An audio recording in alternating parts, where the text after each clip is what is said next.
Sabi nila, gumamit ka daw ng toothbrush, tapos ibabrush mo to sa noo ng pusa. Dahil, sa ganong paraan daw, naaalala nila yung mother cat nila. Paano sila alagaan noong baby pa sila. Yan. Kanina sobrang nito, grabe. Napaka-ilap niya talaga. Pero ngayon tinry ko siya ganito. Nakakatuwa lang kasi ang bait-bait na niya. Ito pala si Choco. Choco! Pinangalanan namin siyang Choco kasi yung color niya ang cute. Nakuha namin siya sa palengke. Yun. Shh, alis ka dyan, Crystal. Baka nakuha namin siya sa palengke. Grabe ang payat niya, tapos yung buntot niya nakalbo na. Kulang lang sa paligo to tsaka sa pagkain. Ito, maalagaan ka na dito.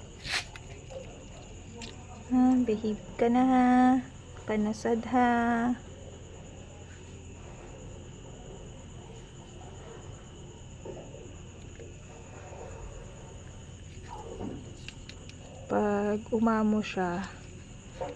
Pag umamo na talaga siya, doon namin siya papaliguan.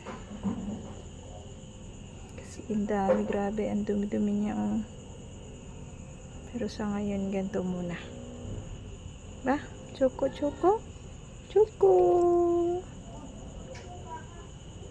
Choco, Choco! Gustuhan mo ba, Choco?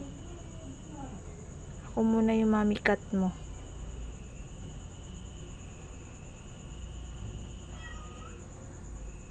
Cute. Hindi na siya ganun kailap. Grabe, kanina talaga nagwawala siya, tapos parang mangangagat na mangangagat.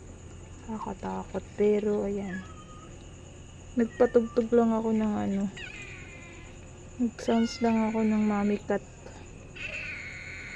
Kasi yan, nagkagana siya kumain. Kanina talaga wala siyang gana kumain. Tapos tinry ko nga tong toothbrush. Ayan, naalala niya siguro yung mother cat niya doon. Ayan siya. Ito, paano umaamo na siya. Ka na malungkot ha? Naganan ka namin dito.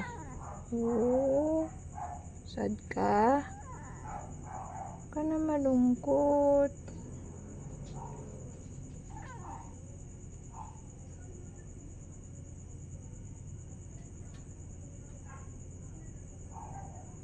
Ka na malungkot ha?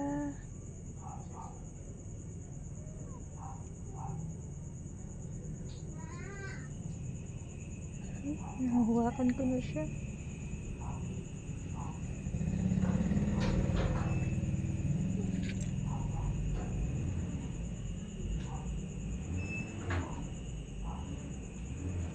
Good night, Choco. Sleep ka na.